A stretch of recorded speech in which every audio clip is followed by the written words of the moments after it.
الحمد لله نحمده ونستعينه ونستغفره ونعوذ بالله من شرور أنفسنا ومن سيئات أعمالنا ونشهد أن لا إله إلا الله وحده لا شريك له لا ضد له ولا ند له ولا مثل له ونشهد أن سيدنا وسندنا وحبيبنا وحبيب ربنا وطبيبنا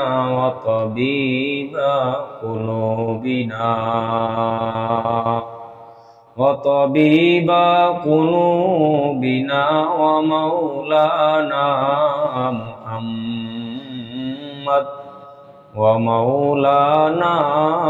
محمدا عبده ورسوله الذي أرسله بالحق بشيرا ونذيرا وداعيا إلى الله بإذنه وسراجا منيرا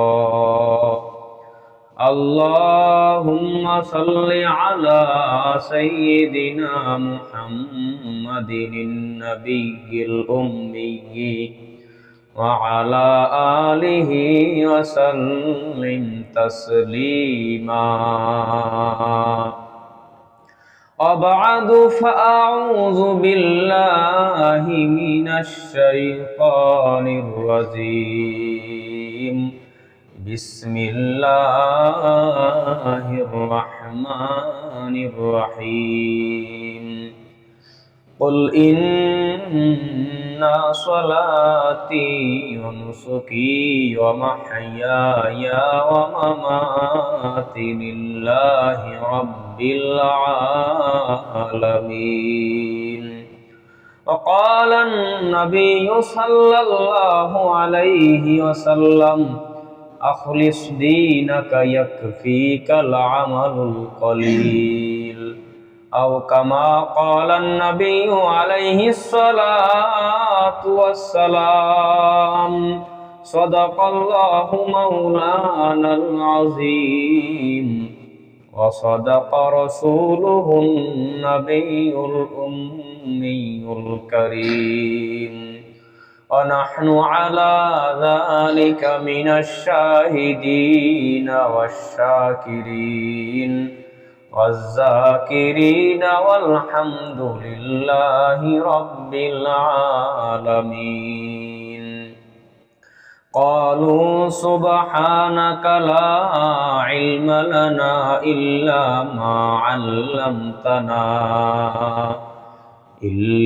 ما علمتنا إنك أنت العليم الحكيم رب اشرح لي صدري ويسر لي أمري واحلل عقدة من لساني يفقه قولي आमों से जिंदगी बनती है जन्नत भी जहन्नम भी आमों से जिंदगी बनती है जन्नत भी जहन्नम भी एक खाक अपने फितरत में ना नूरी है ना नारी एक खाक अपने फितरत में ना नूरी है ना नारी हकीकत खुल जाएगे बवक़्ते इंतहा तेरे, हकीकत खुल जाएगे बवक़्ते इंतहा तेरे। क्या सुस्ती में या मेहनत में जिंदगी तूने, क्या सुस्ती में या मेहनत में गुजारी जिंदगी तूने। मोहम्मद की निशाना रखो दिल में हमेशा, मोहम्मद की निशाना रखो दिल में हमेशा, ताकि सभी मरते कमाल उम्मते मुस्तफा। मोहम्मद ने आकर कुफ्र को मिटाया,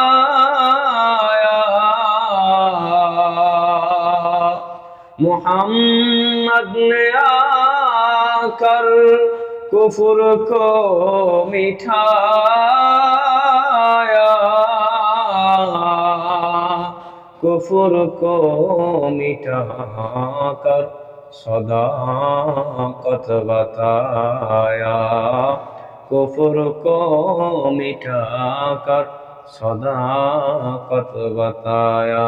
सम्मानित हाजरीन, আল্লাহ পাকের দরবারে অশেষ শুকরিয়া যে মহান রব্বুল আলামিন আজকে এই পবিত্র জুমার দিনে তার পবিত্র ঘর মসজিদে আসার মতো বসার মতো তৌফিক দান করেছেন। এজন্য আমরা সকলেই একবার শুকরিয়া আদায়ার্থে বলি আলহামদুলিল্লাহ। সম্মানিত হাজরিন, জুমার দিনের অনেক ফজিলত। সপ্তাহের 7 দিন, তার মধ্যেই আজকের জুমার দিন সর্বশ্রেষ্ঠ দিন। এই দিনকে ঈদের দিনও বলা হয়, আর এই দিনে সবচেয়ে বেশি নিয়ামত আল্লাহ মানুষকে দান করে, বলেন না সুবহানাল্লাহ। নবীজি সাল্লাল্লাহু আলাইহি ওয়াসাল্লাম বলেছেন যে আজকের এই দিনে এমন একটা সময় আছে, ওই সময় আল্লাহ তাআলার কাছে যা প্রার্থনা করা হয়, যা দোয়া করা হয়, আল্লাহ তাআলা ওই দোয়া ওই প্রার্থনা কবুল করে, বলেন না সুবহানাল্লাহ। ওই সময়টা হলো খুতবার শুরু করার আগে যে আজান দেয়, ওই আজানের পর খুতবা শুরুর আগে যে দোয়া আল্লাহর কাছে করো, ওই দোয়া আল্লাহ কবুল করে, বলেন আলহামদুলিল্লাহ। আল্লাহ তাআলা আমাদেরকে ওই সময় দোয়া করার তৌফিক দান করুক, বলেন আমিন।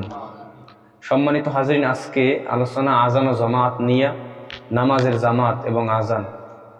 সম্মানিত হাজরিন, হাদিসের ভিতরে পাওয়া যায় যে ব্যক্তি আজান দেয় তার ঘাড় কিয়ামতের ময়দানে সব থেকে উঁচু হবে, বলেন না সুবহানাল্লাহ, এবং তার সম্মান থাকবে অনেক। আর যে ব্যক্তি সওয়াবের নিয়তে, আমলের নিয়তে, সওয়াবের নিয়তে একাধারে এক মসজিদে 7 বছর আজান দেয়, ওই আজান দেওয়ার কারণে আল্লাহ তাআলা তাকে জাহান্নাম থেকে তার নাম কেটে জান্নাতের খাতায় তার নাম লিখে দেয়, বলেন না সুবহানাল্লাহ। একাধারে 7 বছর যে ব্যক্তি আজান দেবে। সুতরাং আল্লাহ তাআলা আমাদেরকে এই আমল করার তৌফিক দান করুক, বলেন আমিন।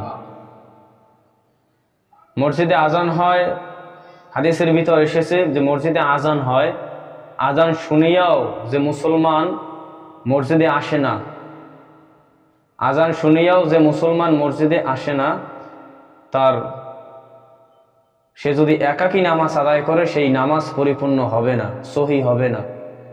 যদি ওজোর থাকে সেটা আলাদা কথা, সেটা ভিন্ন কথা, সেটা স্বতন্ত্র কথা। কিন্তু যদি আজান দেয় মুসলমান শুনিয়াও মসজিদে না আসে, তাইলে তার একাকী যদি নামাজ আদায় করে সে নামাজ সহি হবে না। যদি ওজোর থাকে সেটা ভিন্ন কথা। আল্লাহ তাআলা আমাদেরকে আমল করার তৌফিক দান করুক, বলেন আমিন। এরপর আজান শুনি, মূলত আজান দেওয়ার সময় নবীজি কথা বলতে নিষেধ করেছেন। আজান দেওয়ার সময় আজানের জবাব দেওয়া ওয়াজিব। আজানের জবাব দেওয়া কি ওয়াজিব।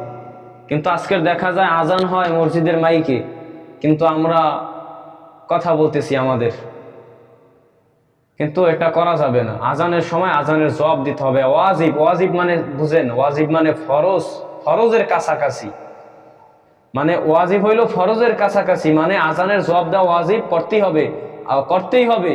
ওয়াজিব কাজ না করলে গুনাহ হয়, কি হয়? গুনাহ হয়। সুন্নাত আদায় না করলে গুনাহ হবে না, কিন্তু ওয়াজিব যদি ছেড়ে দেয়, ওয়াজিব ছেড়ে দিলে গুনাহ হয়। এজন্য বেতেরের নামাজ অনেকেই পড়ে না। বেতেরের নামাজ কিন্তু ওয়াজিব, ঠিক না? বেতেরের নামাজ ছেড়ে দিলে কিন্তু গুনাহ হয়। সুতরাং এই ওয়াজিব, এই আমলগুলা ছাড়া যাবে না। যে সমস্ত কাজগুলা ওয়াজিব, এই কাজগুলা ওয়াজিব, কাজগুলা ছাড়া যাবে না। আজানের জবাব দেওয়া ওয়াজিব, সুতরাং এই ওয়াজিব কাজ আমরা কেউ ছাড়বো না, ইনশাল্লাহ পারা যাবে না। বিশুদ্ধ মতে আজান শ্রবণকারীরা আজানের সময় আজানের জবাব দেবে, কারণ আজানের জবাব দেওয়া কি? ওয়াজিব। তো আজানের জবাব কিভাবে দিবে? আজানের জবাব মুয়াজ্জিন সাহেব যে বাক্যগুলো বলে হুবাহু ওই বাক্যও বলবে। যেমন মুয়াজ্জিন সাহেব আজান দেয়, আল্লাহু আকবার, আল্লাহু আকবার, হুবাহু এই বাক্যই সে পাঠ করবে। তবে যখন মুয়াজ্জিন সাহেব হাইয়া আলাস সালাহ বলে, তখন লা হাওলা ওয়ালা কুওয়াতা ইল্লা বিল্লাহ বলবে। কি বলবে? লা হাওলা ওয়ালা কুওয়াতা ইল্লা বিল্লাহ। আর যখন হাইয়া আলাল ফালাহ বলে, তখন কি বলবে? লা হাওলা ওয়ালা কুওয়াতা ইল্লা বিল্লাহ। তাহলে পাইলাম কি? মুয়াজ্জিন সাহেব যখন আজান দেয়, ওই আজানের সময় আজানের জবাব দিতে হবে। মুয়াজ্জিন সাহেব যে বাক্য বলে হুবাহু ওই বাক্যই পাঠ করবে। এবং যখন হাইয়া আলাস সালাহ এবং হাইয়া আলাল ফালাহ বলে, তখন শ্রোতাগণের কি বলতে হবে? শ্রবণকারীদের বলতে হবে লা হাওলা ওয়ালা কুওয়াতা ইল্লা বিল্লাহ। as-সালাতু খায়রুম মিনান নাওম যখন বলে, তখন শ্রোতাগণ বলবে সাদাকাতা ওয়া বারাম। যখন আজান দেয়, মুসল্লিগণ, শ্রোতাগণ হুবাহু ওই বাক্যই পাঠ করবে। তবে হাইয়া আলাস সালাহ, হাইয়া আলাল ফালাহ, হাইয়া আলাল ফালাহ বলার সময় লা হাওলা ওয়ালা কুওয়াতা ইল্লা বিল্লাহ এইটা বলবে শ্রোতাগণ। এবং ফজরের সময়, ফজরের আজান যে দেয়, যখন as-সালাতু খায়রুম মিনান নাওম পাঠ করে, তখন শ্রোতাগণ বলবে সাদাকাতা। আবার আল্লাহ তাআলা আমাদেরকে বোঝার মতো তৌফিক দান করুক, বলেন আমিন। সম্মানিত হাজরিন, এই আজানের অধ্যায় গেল, এরপর এসেছে নামাজ। তো নামাজের কথা, যে যারা উত্তম রূপে ওযু করিয়া, যারা উত্তম রূপে ওযু করিয়া মসজিদের দিকে রওনা হয়, মসজিদের দিকে রওনা হয়,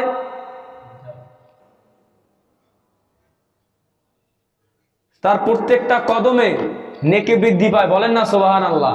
প্রত্যেকটা কদমে কদমে নেকি বৃদ্ধি পায়। এরপর তার গুনাহ মাফ হয়ে যায়। তার প্রত্যেকটা কদমে কদমে নেকি বৃদ্ধি পায় এবং গুনাহ মাফ হয়ে যায়। বলেন না সুবহানাল্লাহ ওয়া বিহামদিহি। এবং সে যতক্ষণ নামাজের অপেক্ষায় থাকে, ততক্ষণ নামাজের সওয়াব পাইতে থাকে। বলেন না সুবহানাল্লাহ। যতক্ষণ নামাজের অপেক্ষায় থাকে, ততক্ষণ নামাজের সওয়াব পাইতে থাকে। এরপর নামাজ যখন শেষ হয়, নামাজের পরে যতক্ষণ মসজিদে অবস্থান করবে, ততক্ষণ আল্লাহর ফেরেশতা তার মাগফিরাত এবং রহমতের জন্য দোয়া করতে থাকে। বলেন না সুবহানাল্লাহ। তার ক্ষমা প্রার্থনার দোয়া করতে থাকে। আল্লাহকে বলে, আল্লাহ তুমি এই বান্দাটাকে মাফ করে দাও।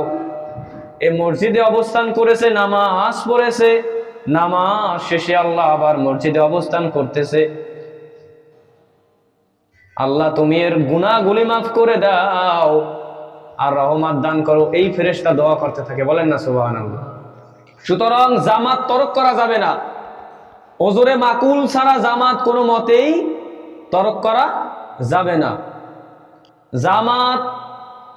জামাতে অংশগ্রহণ করা হলো ওয়াজিব। কি ওয়াজিব? এটাও ফরজের কাছাকাছি রাখছে। তবে ইমাম আব্দুল্লাহ ইবনে হাম্বল রাহমাতুল্লাহ আলাইহি তিনি বলেছেন জামাত ধরা ফরজ। কি? নামাজের জামাত ফরজ, যাইতেই হবে। তবে একাকি করলেও নামাজ আদায় হয়ে যাইবে, একাকি করলেও নামাজ আদায় হয়ে যাইবে, সহি হবে। তবে জামাত হইলে জামাত ধরতে হইবে, ওজোরে মাকুল ছাড়া জামাত ত্যাগ করা কি নিষেধ। আল্লাহ তাআলা আমাদেরকে বোঝার মতো তৌফিক দান করুক। হাদিসের ভিতরে নবীজি সাল্লাল্লাহু আলাইহি ওয়াসাল্লাম বলেন, কোন শহরে বা কোন গ্রামে যদি 3 জন লোক থাকে আর তারা নামাজের জামাত আদায় না করে, তাহলে শয়তান তাদের উপর প্রভাবশালী হয়। কি হয়? প্রভাবশালী হয়। সুতরাং 3 জন লোক যদি থাকে তাহলে ওই 3 জন নিয়েই জামাত আদায় করতে হবে। আজকে প্রায় মসজিদে দেখা যায় নামাজ পড়া শেষ, আলাদা আলাদা মুসল্লিরা উযু করে মসজিদে এসে আলাদা আলাদা নামাজ আদায় করে, অথচ 3-4 জন 5-6 জন নামাজ আদায় করতে আছে আলাদা আলাদা। কিন্তু নবীজি বলেছেন 3 জন লোক যদি থাকে তাহলে তোমরা জামাতে নামাজ আদায় করো। বলেন না সুবহানাল্লাহ। কারণ নেকড়ে বাঘ কিন্তু আলাদা আলাদা যদি পায় বকরিকে শিকার করে। যদি দলবদ্ধ থাকে বকরি, ছাগল যদি দলবদ্ধ থাকে তাহলে নেকড়ে বাঘ কিন্তু তার শিকার করতে পারে না, ভয় পায়। কি পায়? এই জন্য বলা হয়েছে জামাতে নামাজ আদায় করার কথা। আল্লাহ তাআলা আমাদেরকে জামাতে নামাজ পড়ার তৌফিক দান করুক, বলেন আমিন। সম্মানিত হাজরিন, সুতরাং জামাত তরক করা যাবে না। ঘরের ভিতরে একাকিও নামাজ আদায় করা যাবে না, কারণ ঘরের নামাজে 1 নামাজের সওয়াব, পুরুষের ঘরের নামাজে 1 নামাজের সওয়াব। সালাতুর রাজুলি ফি বাইতিহি বিসালাত, পুরুষের ঘরের নামাজে 1 নামাজের সওয়াব। এরপর বলা হয়েছে ওয়াসালাতুহু ফি মসজিদিল কবাইলি বিখামসি ওয়া 20 সালাত। পাঞ্জেগানা মসজিদে পুরুষের নামাজে তার নামাজে 25 গুণ সওয়াব। কয় গুণ? 25 গুণ। তাহলে পাওয়া গেল, তাহলে ঘরের ভিতরে যদি আল্লাহকে একটা বার আল্লাহ বলে ডাক দেন তাহলে 1 সওয়াব। কয় সওয়াব? 1 সওয়াব। আর পাঞ্জেগানা মসজিদে যাইয়া যদি একবার আল্লাহ বলা হয় 25টা আল্লাহ বলা, সওয়াব 25 গুণ। এরপর বলা হয়েছে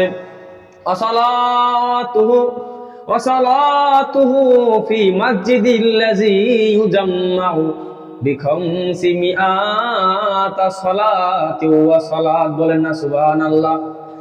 আর পুরুষের জুমার মসজিদে পুরুষ যাইয়া যদি নামাজ আদায় করে, কোন মসজিদে? জুমার নামাজে যদি যাইয়া নামাজ আদায় করে তাহলে 500 গুণ সওয়াব। বলেন না সুবহানাল্লাহ।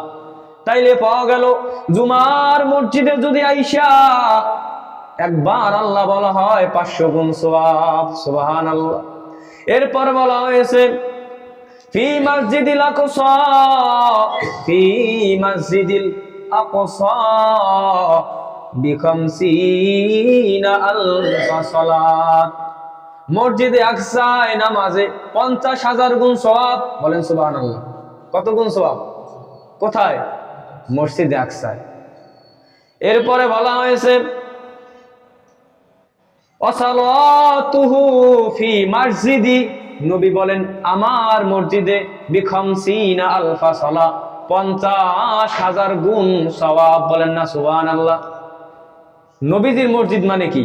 ফি মসজিদি মানে আমার মসজিদেও বিখামসিনা আলফা সালাত, 50,000 গুণ নামাজের সওয়াব। নবীজির মসজিদ কোনটা জানেন? মসজিদে নববী। কোনটা? মসজিদে নববী। নবীজি বলেন আমার মসজিদে নববীতে নামাজ আদায় করলে 50,000 গুণ সওয়াব। বলেন সুবহানাল্লাহ।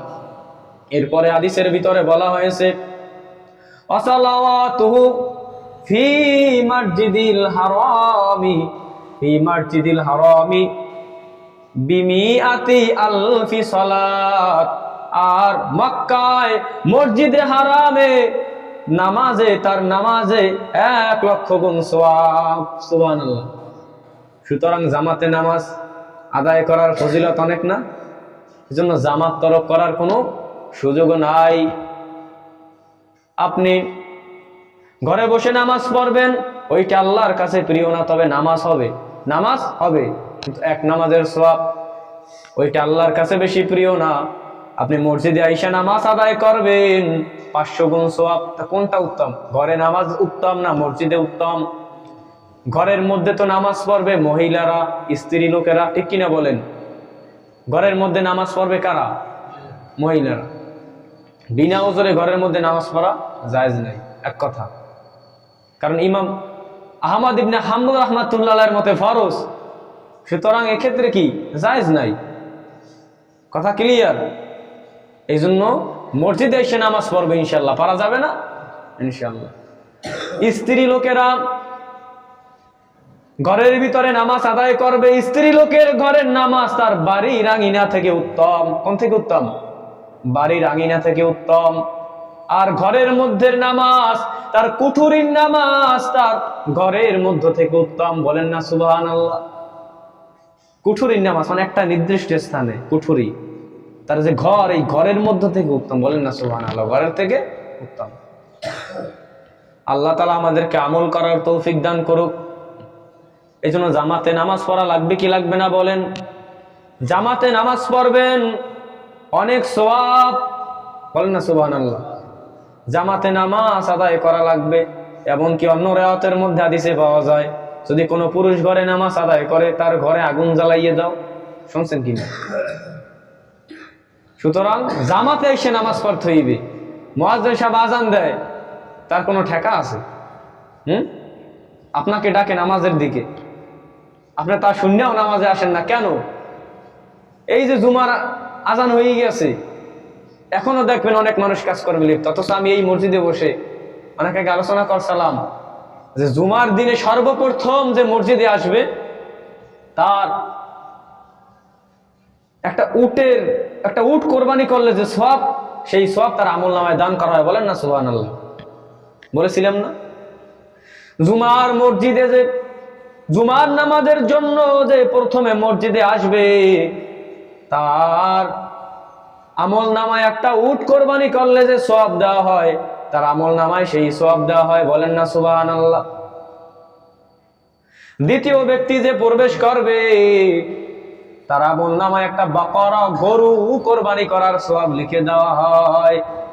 3 নাম্বার যে ব্যক্তি মসজিদে প্রবেশ করবে, একটা বকরি, ছাগল কোরবানি করলে যে সওয়াব, এই সওয়াব তার আমল নামায় দেওয়া হয়। বলেন না সুবহানাল্লাহি ওয়া বিহাম।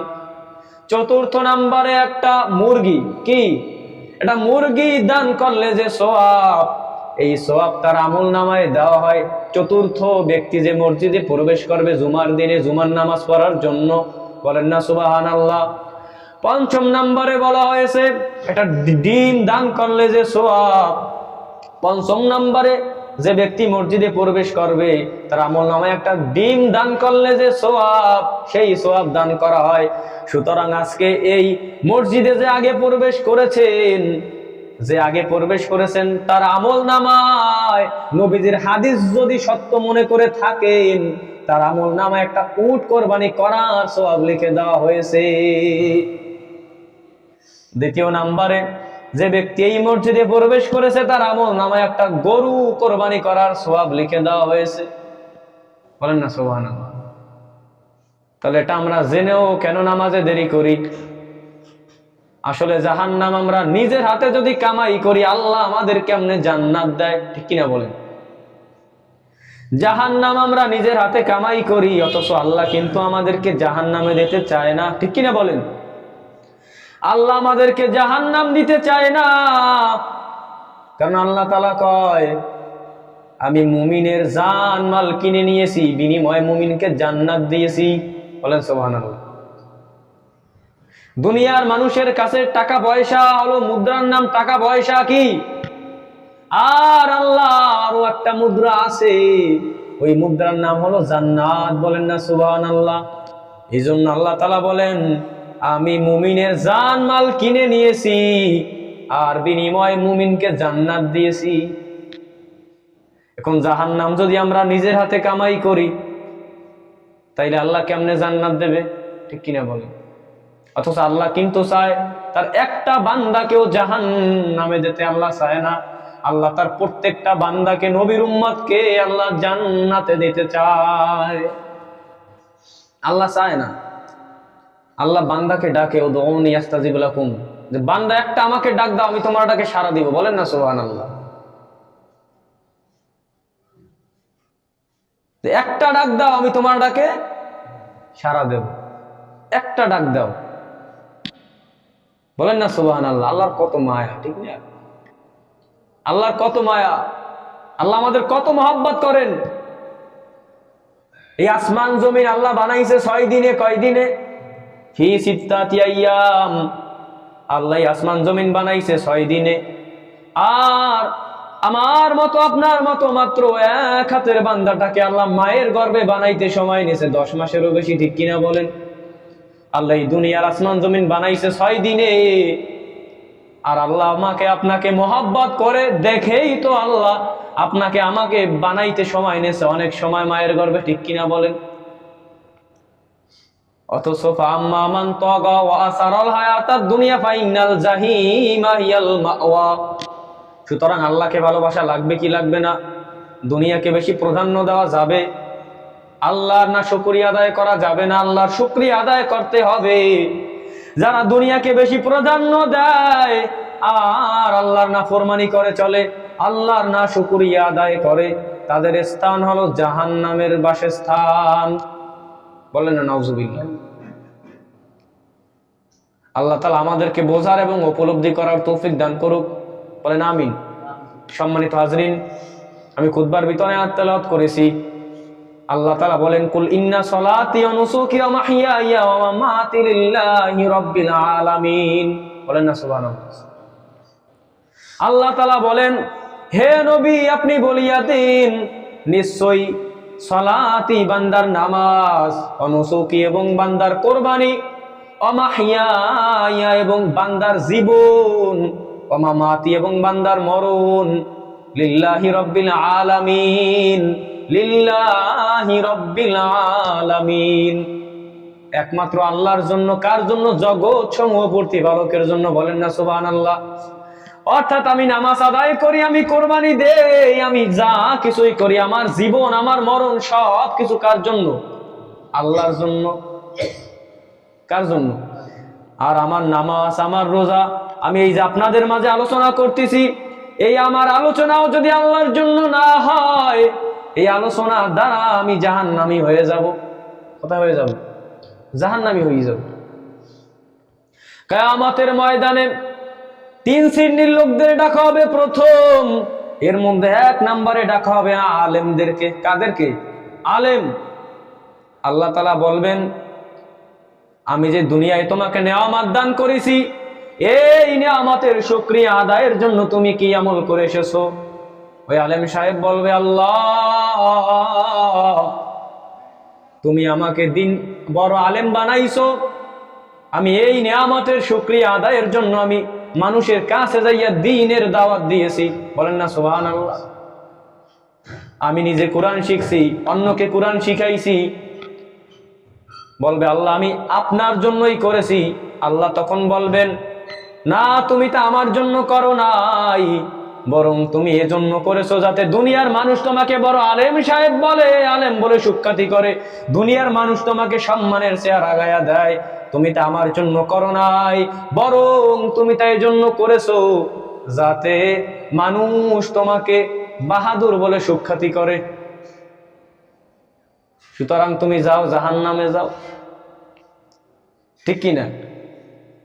এই হলো প্রথম শ্রেণী। 2 নাম্বার ডাকা হবে দানকারী, বড় দাতা, দানবীর। কাদেরকে? দানবীর। যাকে আল্লাহ দুনিয়ার মধ্যে অনেক ধন দৌলত দিয়েছে, বড় লোক বানাইছে, টাকা পয়সা দিয়েছে, আল্লাহ তাকে 2 নাম্বারে কিয়ামতের ময়দানে ডাকবে। ডেকে বলবে, ও দানবীর, আমি তোমাকে যে এত ধন দৌলত দিয়েছি, এত টাকা পয়সা দিয়েছি, এই আমি যে তোমাকে নেয়ামত দিয়েছি, এই নেয়ামতের শুকরিয়া আদায়ের জন্য তুমি কি আমল করে এসেছো? ওই লোকটা বলবে, আল্লাহ আমি তোমার নেয়ামতের শুকরিয়া আদায়ের জন্য, তুমি যে আমাকে বড়লোক বানাইছো, টাকা পয়সা দিয়েছো, ধন দৌলত দিয়েছো, আল্লাহ আমি তোমার শুকরিয়া আদায়ের জন্য মানুষকে দান করেছি, গরিবদের দান করেছি। আল্লাহ তাআলা বলবেন, না তুমি তা আমার জন্য করো নাই, বরং তুমি এজন্য করেছো যাতে দুনিয়ার মানুষ তোমাকে বড় দানবীর বলে, বড় টাকাওয়ালা বলে, এই জন্য করেছো। দুনিয়ায় যাতে তোমার সম্মান বাড়ে তুমি এই জন্য করেছো, তুমি তা আমার জন্য করো নাই। যাও, আজ তুমি জাহান্নামে যাও, আজ তুমি জান্নাত পাইবা না। তৃতীয় ব্যক্তি শহীদ। কি শহীদ? যে শহীদ হয়ে গিয়েছিল। শহীদকে ডাকা হবে যে আমি তোমাকে দুনিয়ার মধ্যে যে নেয়ামত দান করেছি, এই নেয়ামতের শুকরিয়া আদায়ের জন্য তুমি কি আমল করে এসেছো? ওই শহীদ বলবে, আল্লাহ আমি আমার জীবন পর্যন্ত তোমার জন্য দিয়া দিছি। আল্লাহ তাআলা বলবে কি জানেন? আল্লাহ তাআলা বলবে, তুমি তা আমার জন্য করো নাই, তুমি তা আমার জন্য শহীদ হও নাই, তুমি আমার জন্য জীবন দাও নাই, বরং তুমি এ জন্য দিয়েছিলা যাতে দুনিয়ার মানুষ তোমাকে বড় বীর বলে। কি বলে? বড় বীর বলে। তোমার নাম ফুটবে, তোমাকে বড় বাহাদুর বলে সুখ্যাতি করবে, এই জন্য তুমি শহীদ হইয়ে গিয়েছো। অতএব তুমি তা আমার জন্য করো নাই, আজ যাও, তুমি জাহান্নামে যাও। সুতরাং আমরা যা কিছু করব আমাদের জীবনে কার জন্য করব? আল্লাহর জন্য যদি করি, সেই আমলটা যদি অল্প হয়, আমি প্রায় বলি সেই আমলটা যদি অল্প হয়, ওই আমলের দ্বারাই আমরা জান্নাতে যাব, জান্নাতে যাইতে পারবো। বলেন না সুবহানাল্লাহ। আখলিস দীনাকা ইয়াকফিকাল আমালুল কলিল। তোমার ঈমানকে খাঁটি করো, অল্প আমলই নাজাতের জন্য যথেষ্ট হইয়া যাবে। বলেন না সুবহানাল্লাহ। তোমার ঈমানকে খাঁটি করো, অল্প আমল। নুরানিতে এই হাদিসটা আছে ওদের বইয়ের ভিতর, অল্প আমলই নাজাতের জন্য যথেষ্ট হইবে। বলেন না সুবহানাল্লাহ। কিন্তু দিল হইতে হইবে খাঁটি, অন্তর থাকতে হবে খাঁটি। তাহলে অল্প আমলও যদি হয়, ওই অল্প আমলের দ্বারাই কাল কিয়ামতে আল্লাহ আমাদের নাজাত দিয়ে মুক্তি দিয়ে জান্নাতে দেবে। বলেন না সুবহানাল্লাহ। নবীজি বয়ান করতে আছেন সাহাবাদেরকে নিয়া, বলে, ও সাহাবা, বনি ইসরাইলের জামানায় এক বেশ্যাবৃত্তি নারী, সে জীবনে এমন কোনো গুনাহ করে নাই, এমন কোনো খারাপ কাজ সে করে নাই, সমস্ত খারাপ কাজে সে লিপ্ত ছিল। বেশ্যা নারী। নবীজি সাহাবাদেরকে শুনাইতেছে, এমন কোন খারাপ কাজ করে নাই, এমন কোন খারাপ কাজ দুনিয়ার মধ্যে নাই যে করে নাই। নবীজি হাদিস শুনাইতেছে, সাহাবাদের বলতে আছে এমন কোন খারাপ কাজ নাই, করে নাই। একদিন ওই বেশ্যা নারী পথ থেকে হেঁটে যাচ্ছে, রাস্তা দিয়ে হেঁটে যাচ্ছে, প্রতিমধ্যে দেখা হলো একটা কুকুরের সাথে। কুকুরটা ছিল বড় পিপাসার্ত। কি ছিল? তৃষ্ণার্ত ছিল, পানির জন্য ছটফট করতেছে। ওই বেশ্যা নারী দেখতে পাইলো একটা কূপ। কি দেখতে পাইছে? কূপের মধ্যে পানি। ওই বেশ্যা নারীর পায়ে ছিল মোজা, মাথায় ছিল ওড়না। মোজা খুলিয়া কূপের মধ্যে দেয়, একটু পানি উঠাইয়া কুকুরকে পান করাইবে। কি করাইবে? পানি পান করাইবে। কিন্তু পানি পাইল না, পানি আরো নিচে। কোথায়? কূপের ভিতরে পানি আরো নিচে। মোজায় কাজ হইল না। এরপরে তার মাথায় ছিল ওড়না। এটা বেশ্যা নারীর মাথায় ওড়না। আর আমার এই বাংলার জমিনের নারীদের মাথায় আজ ওড়না থাকে না। ঠিক কিনা বলেন? ঠিক না? এটা বেশ্যা নারী বনি ইসরাইলের জমানায়, তার মাথায় ওড়না। আমার বাংলাদেশের মুসলমানের নারীদের মাথায় কি নাই? ওড়না নাই। ঠিক কিনা বলেন? সে ওই ওড়না দিয়া, মুজার সাথে গিট দিয়া, সে ওই কূপের ভিতরে ফালাইয়া পানি উঠাইয়া কুকুরকে পান করাইছে। বলেন না সুবহানাল্লাহ। আল্লাহ এই আমলটা কিন্তু খুবই ছোট, কিন্তু ছোট হইলে হবে কি, এই আমলটা আল্লাহর কাছে এত প্রিয় হয়েছে, ওই বান্দির মনের মধ্যে অন্য কোনো চিন্তা ছিল না, তার মনের মধ্যে ছিল ইখলাস, খাঁটি নিয়তে সে ওই কুকুরটাকে পানি পান করাইছে। আমলটা অল্প হইলেও আল্লাহর দরবারে এই আমলটা এত বেশি প্রিয় হয়েছে, এই আমলটা করার কারণে ওই বেশ্যা নারীকে আল্লাহ জাহান্নাম থেকে মুক্তি দিয়ে জান্নাত দিয়ে দিছে। বলেন না সুবহানাল্লাহ। এই জন্য বলছি অন্তরটা হইতে হইবে কি? খাঁটি। ইমানকে খাঁটি করেন, অল্প আমলই নাজাতের জন্য যথেষ্ট হইবে। আল্লাহ তাআলা আমাদেরকে আমল করার তৌফিক দান করুক, বলেন আমিন। সম্মানিত হাজরিন, আজকে আলোচনার মূল বিষয় গেছে আজান ও জামাত। কি আজান ও জামাত? আজান হইয়া যাইবে, আমি দুনিয়া আর কোনো কাজকর্মে লিপ্ত থাকবো না, আমি মসজিদে চলে আসবো। কোথায় চলে আসবো? দুনিয়ার সমস্ত কাজকর্ম বাদ দিয়া আমি মসজিদে চলে আসবো। কারণ দুনিয়ার কাজকর্ম আমার আগে না। আগে কে? আমার আল্লাহ না দুনিয়ার কাজকর্ম? অতএব আল্লাহকে খুশি করার জন্য কি সব কাজ বাদ দিয়ে আগে কোথায় আসতে হইবে? মসজিদে আসতে হইবে। সুতরাং আজান হইয়ে যাইবে, আমি মসজিদে চলে আসবো। এই তো একজন মুসলমানের পরিচয়, ঠিক কিনা বলেন? মুসলমান শুধু মুখে দাবি করলেই হইবে না, জবাব দেওয়া লাগবে আল্লাহর কাছে। আল্লাহ তাআলাই কয়, বেঈমানকে বলে নাই, আল্লাহ মুসলমানদের বলছে, ইয়া আইয়ুহাল্লাযীনা আমানুত্তাকুল্লাহা হাক্কা তুকাতিহি ওয়া লা তামুতুন্না ইল্লা ওয়া আনতুম মুসলিমুন। যে মুসলমান না হইয়া মরণ বরণ করবা না, ইমানদারদেরকে আল্লাহ বলছেন। কি বলছে? পরিপূর্ণ মুসলমান না হইয়া মরণ বরণ করিও না, ঠিক কিনা বলেন? আমরা মুসলমান মুখে দাবি করলেই কি মুসলমান হওয়া যায়? মুসলমান মুখে দাবি করলেই মুসলমান হওয়া যায় না, কাজে পরিণত করিয়ে দেখাইতে হবে, ঠিক কিনা বলেন? আমি মুসলমান মুখে দাবি করব, আমার মুখে দাড়ি থাকবে না, তা হবে না। আমি মুসলমান দাবি করব, আমার বাপ দাদার ধর্ম ইসলাম আমি দাবি করব, কিন্তু আমি নামাজ পড়বো না, তা হবে না। আমি দ্বীনের পথে চলবো না, আমি নবীর তরিকা মানবো না, তা হবে না, ঠিক কিনা বলেন? তাহলে বোঝা গেল ও আসলে মুসলমান মুখে দাবি করলেও প্রকৃত প্রস্তাবে কিন্তু মুসলমান নয়, মস্ত বড় বেঈমান ভণ্ড, ঠিক কিনা বলেন? মুসলমান মুখে দাবি করব, নামাজে আসবো, এই তো মুসলমানের পরিচয়। মুসলমান মুখে দাবি করব, ইসলামের গণ্ডির ভিতরে থাকবো, ইসলামের যা নিষিদ্ধ কাজ এই গোলামির এর পথে আমি পা বাড়াবো না, ঠিক কিনা বলেন? আমি মুসলমান দাবি করব, ইসলামের মধ্যে যা আল্লাহ হারাম করে দিয়েছেন, ইসলামের মধ্যে যা আল্লাহ হারাম করে দিয়েছেন আমি তা পরিহার করব, ঠিক কিনা বলেন? আল্লাহ তাআলা হাদিসে কুদসির ভিতরে কয়, আল মুহাজিরু মা হাজারা মা নাহাল্লাহ। প্রকৃত মুহাজির তো ওই যে ব্যক্তি আমি আল্লাহ যা হারাম করে দিয়েছি, আমি আল্লাহ যা নিষেধ করে দিয়েছি তা সে পরিত্যাগ করে, তা সে পরিহার করে, এই তো প্রকৃত মুহাজির। বলেন না সুবহানাল্লাহ, ঠিক কিনা? শুধু মুসলমান মুখে দাবি করলে হবে না, কাজে পরিণত করতে হবে। আল্লাহ তাআলা আমাদেরকে আমল করার তৌফিক দান করুক, বলেন আমিন। তো আজান ও জামাত, তাহলে আজান শুনে দ্রুত মসজিদে চলে আসতে হবে দুনিয়ার সব কাজ বাদ দিয়া, এবং জামাতে নামাজ আদায় করতে হইবে। আগেই আলোচনা করছি, আল্লাহ তাআলা আমাদেরকে আমল করার তৌফিক দান করুক, বলেন আমিন। ছোট মানুষ, আলোচনা করছি, অনেক জোর দিয়ে কথা হয়ে যেতে পারে, ভুলবাদি হইলে মাফ করে দেবেন। আখির দাওয়ানা আলহামদুলিল্লাহি রাব্বিল আলামিন।